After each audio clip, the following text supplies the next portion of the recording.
What I'm about to tell you isn't a story I want to remember. But once you hear it, you won't be able to forget it either. Because I didn't just see something that summer on Long Beach Island. I think something saw me first. If you've ever stayed in a shore house, you know the feeling. During the day, everything looks harmless. Sunlight bouncing off the water, boats cruising, music from someone's backyard, laughter, sunscreen, salt in the air. But at night, the same water turns black, like a sheet of glass, and the quiet changes shape. I used to love the shore. I used to beg my parents for weekend trips. I used to count down the days until we drive to Long Beach Island, LBI, because it felt like a different world. A world where you could be 16 and feel like you owned the whole summer. And then one weekend, one single weekend, taught me why people lock their doors and why some places should never feel empty. This happened on Friday, July 19th, 2013. I remember the date because it was the first time I truly understood what fear feels like when it's patient. That weekend, it was supposed to be just 3 of us. Me, my best friend Charles, and our friend Riley, who was a year older and had just gotten his license. Charles's parents were out of town. They trusted him, trusted us. And for some reason, when you're 16, you mistake trust for permission to become stupid. Riley drove like the road was trying to insult him personally. He jerked the wheel, cursed at the turns, laughed at his own near misses. We were screaming, laughing the whole ride. Windows down, music blasting, that humid Jersey air sticking to our skin. When we pulled up to Charles's beach house, I got that familiar surge, like the summer had just opened its arms. The house sat along a lagoon, not the ocean side, but the bayside, where the water runs narrow and still. The backyard faced the channel, and across the lagoon you could see another row of houses with docks and boats tied up like sleeping animals. Charles's house had this layout that mattered later. Front door, garage door, a sliding glass door in the back, and upstairs, a deck that connected the bedrooms.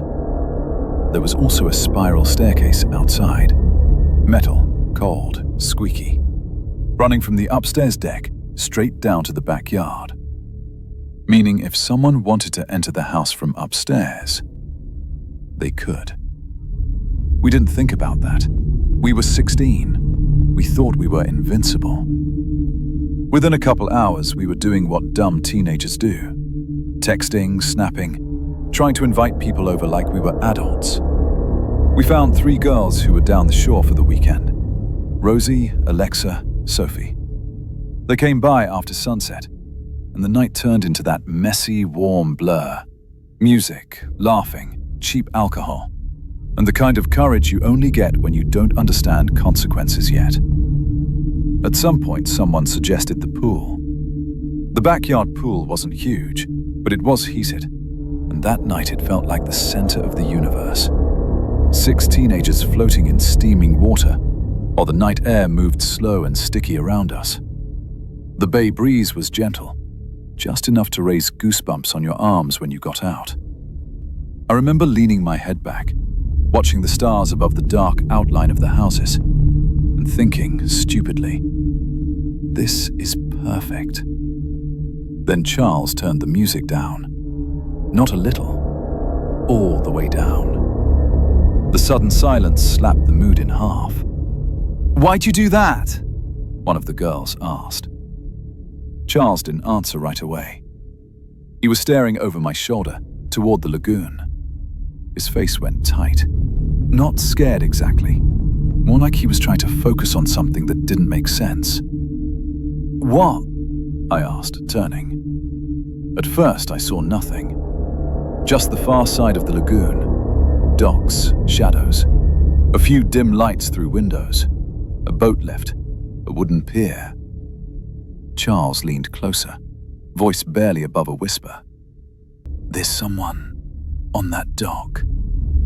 I squinted. Riley squinted. The girls went quiet. I laughed because I thought it was a prank. "Bro," I said, "people live here." Charles shook his head slowly. "I know that house. My dad knows them. They're in Florida this week." I still wanted to laugh it off, but then I saw it. Movement. A shape near the end of the dock across the water. Not walking, not waving, just standing. And the thing that made my stomach tighten was how still it was. Like it wasn't a person killing time. It was a person. The girls got uncomfortable fast. Rosie said, "Can we go inside? Like, now?" Nobody argued.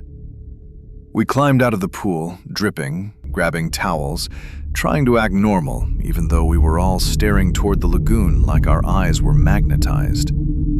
Then Riley jolted like someone shocked him. "Dude, what the?" We all snapped our heads up.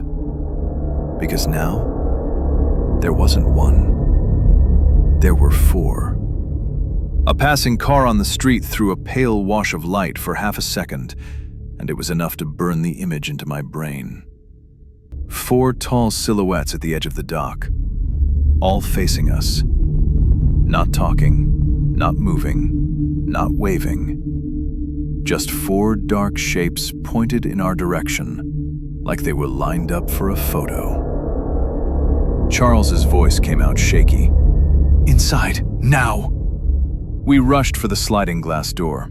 Sophie's towel slipped off her shoulder and she didn't even notice. Riley slammed the door shut and locked it. Charles ran to the front of the house and locked that too. We moved to the one room that wasn't visible from outside, an interior room where the windows were small and faced the side.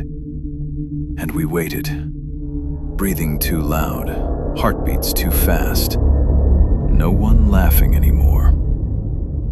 A full minute passed, then another. Nothing. For a second I thought maybe we were just drunk and paranoid. Maybe it was neighbors messing around. Maybe it was nothing. Then I heard the sound that still visits me in dreams. Splash. Splash, splash, splash. 4 clean splashes from behind the house. Not random, not one. 4, spaced like footsteps, but in water. I remember Rosie whispering, "Oh my God," because suddenly, the lagoon didn't feel like water. It felt like a hallway, and something was using it to come straight to us. Panic took over. The girls started crying. Riley paced with his hands on his head, muttering, "No, no, no!" Charles tried to look out from a crack in the curtains, but there was nothing to see except darkness. We stood there frozen until a new sound reached us. A faint metallic squeak. Then a soft thud. Then a slow, careful seg above us, on the upstairs deck. That's when Riley swore under his breath and looked at Charles like he just rarely below something terrible. "The deck door," Riley said. Charles's face drained. "What? The upstairs deck door. Did anyone lock it?" No one answered, because the answer was no. We had locked the front door. We had locked the sliding door. But the upstairs deck door, connected to the bedrooms, was still unlocked, and the spiral staircase outside led right to it. The footsteps continued, slow, quiet.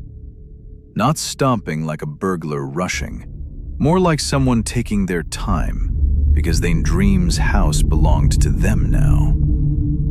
I'm going to be honest, we didn't think we were going to die. There was no knife, no gun, no screaming. But the fear was worse than a fight, because it felt planned, like we were the entertainment. Riley grabbed his keys. "Run," he said, voice shaking. "We run!" So we did. We burst out the front door and sprinted to the car. The girls were slipping in wet sandals, crying, trying not to fall. Riley started the engine so fast it sounded like the car coughed awake. And as we peeled out, tires squealing, Riley clipped Charles's mailbox and destroyed it. We didn't stop. Not until we were far enough away that the houses blurred. Then we called the police. When we came back with officers, their flashlights moved through the house like searching fingers. They checked closets, bathrooms, the upstairs bedrooms, the deck. They didn't find anyone. But they found proof. Valuables from the top floor were gone. Electronics, watches, things you don't grab unless you know where they are. And the worst part? Charles's family had a Boston whaler tied up in the back. It was gone. The exotic said it had likely been used as a getaway. Charles's dad kept a spare key hidden inside a hatch below the steering wheel. The police said the thieves probably knew where it was. How would anyone know that, unless they'd been there before? That was the first time a thought formed in my mind that I didn't want. Not strangers, not random criminals. People who knew the house. People who knew Charles's family. People who knew exactly what we'd do when we saw them across the lagoon. Run. Leave the house.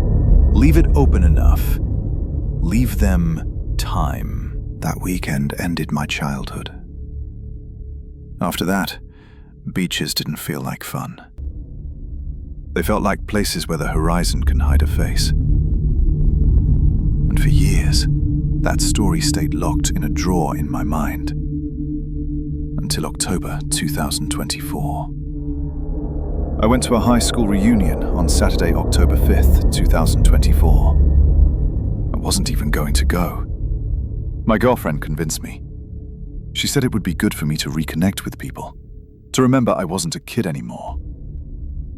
I walked into the venue alone and immediately felt that weird time warp sensation. Seeing adults wearing the same expressions as teenagers, like someone aged the bodies but forgot to update the souls.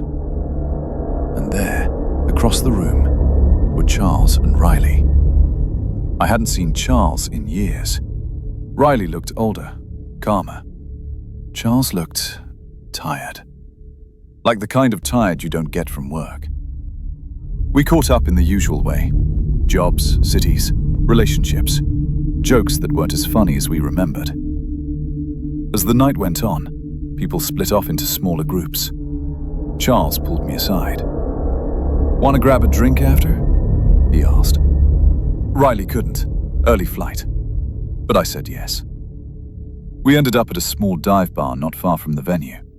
The kind of bar with dim lights and a sticky counter, and the bathroom door that never fully shuts.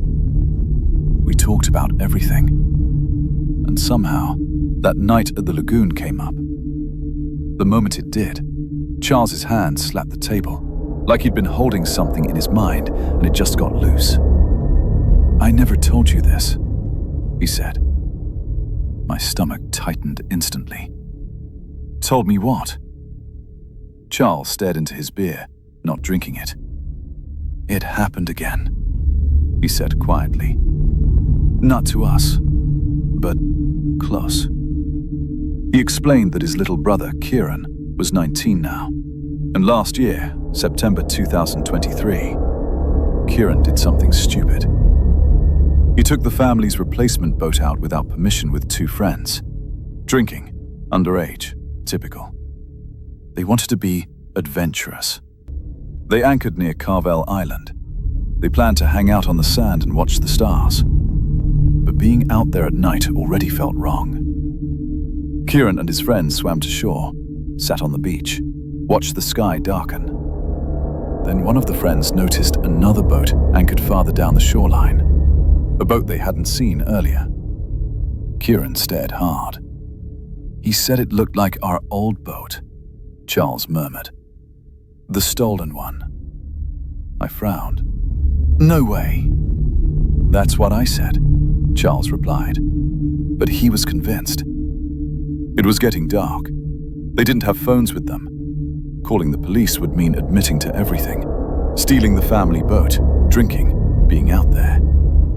So they decided to go back to their boat, pull closer, take pictures and deal with it later. But as they walked down the beach, they saw someone, a man, coming toward them. At first, just a silhouette against the dim sky, then closer. Kieran said the man picked up speed when he noticed them, not like someone going for a jog, like someone trying to cut distance. And then Kieran noticed something in the man's hands. A shovel. Not a small garden shovel. A long-handled shovel, dark against the night, swinging slightly as he walked faster. The boys panicked and ran, and the man ran too. But here's the part that made my blood go cold at the bar. Kieran said when they reached their boat, he looked back and saw the man suddenly change direction and run the other way, toward the anchored boat down the beach. Like the boat wasn't random, like the boat was his, like the boys weren't strangers. They were a problem. Kieran and his friends got into the boat and left. Kieran swore he heard another engine somewhere behind them, faint and distant, like a shadow keeping pace. The next day, guilt crushed him. He confessed to his parents, most of it anyway. Charles's parents reported what Kieran saw, and again, nothing happened. No recovered boat, no arrests, no closure. Charles stared at me across the bar and said something I didn't expect. "My dad thinks it's the same people," he whispered. I swallowed. "Same people as us?" Charles nodded once. "Because of the way they watched," he said, "and because of that shovel." I forced a laugh that didn't come out right. "The shovel doesn't prove anything." Charles leaned forward, voice barely audible. "My dad found something a few months ago," he said. "What?"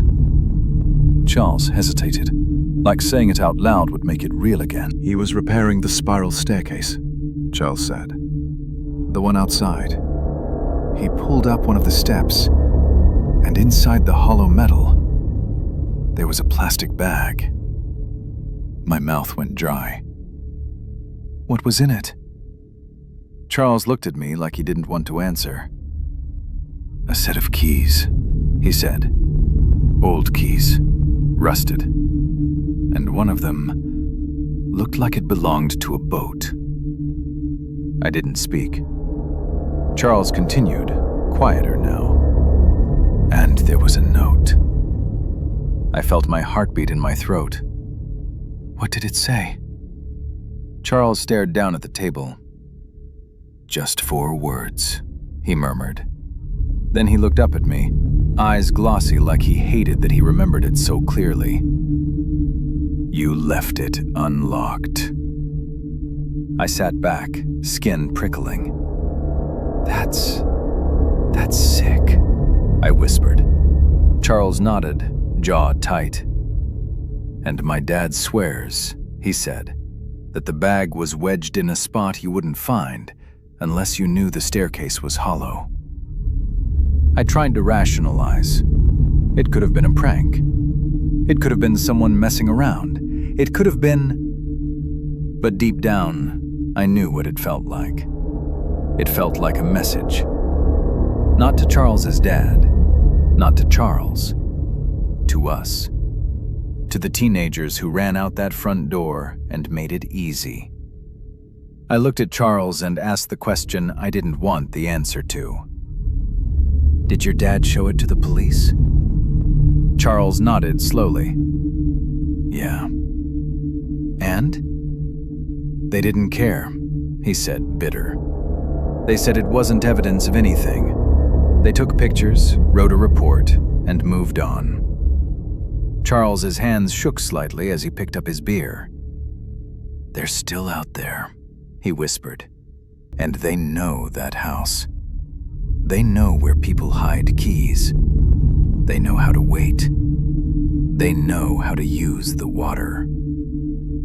We left the bar not long after that, said goodbye in the parking lot.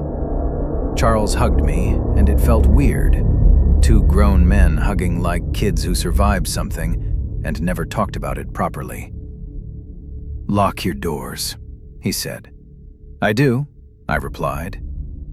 He pulled back and looked at me with tired eyes. "Not just your doors," he said. "Your life." Then he walked away. I got into my car and sat there for a minute, breathing hard, trying to shake off the feeling that the dark outside my windshield had weight. When I got home, my girlfriend was asleep. I locked the front door, checked the windows, checked them again. I went to the kitchen for water, and that's when I saw something that made my blood turn to ice. On the counter was my key bowl, my house keys, my car key, everything normal, except one key didn't belong, a small, rusted key, wet at the edges like it had recently been rinsed. I stood perfectly still, because I knew that key. I had seen it once, years ago, when the police were asking Charles's dad about spares. It looked like a boat key. And underneath it, in my key bowl, was a folded piece of paper. My hands shook as I opened it. 4 words written in block letters like someone wanted them to be easy to read. "Still locking everything?" I didn't hear a window open. I didn't hear footsteps. But the air in my kitchen felt watched. I turned slowly toward the dark glass of the back door, and in the reflection, for half a second, I thought I saw 4 tall shapes standing somewhere behind me. Not moving, just facing my direction. Then the refrigerator motor clicked on, and the reflection warped, and the shapes were gone. But the fears stayed, because I realized something in that moment that I can't unknow now. This was never about stealing a boat. That was just what they took.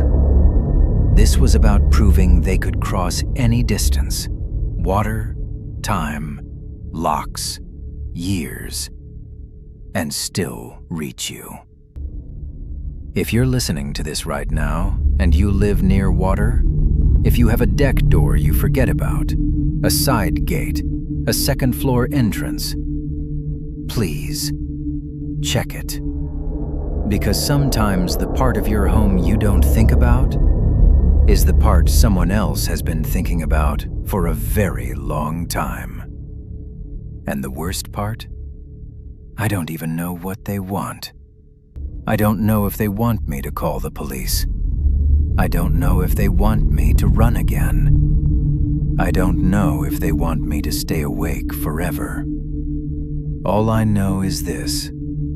Tonight, I'm not going to sleep. And if I hear a splash, just one, I'll know I'm not the only one remembering July 2013. I wish I could tell you this is where it ends, but what followed still keeps me awake. If you want to hear the rest, stay with me.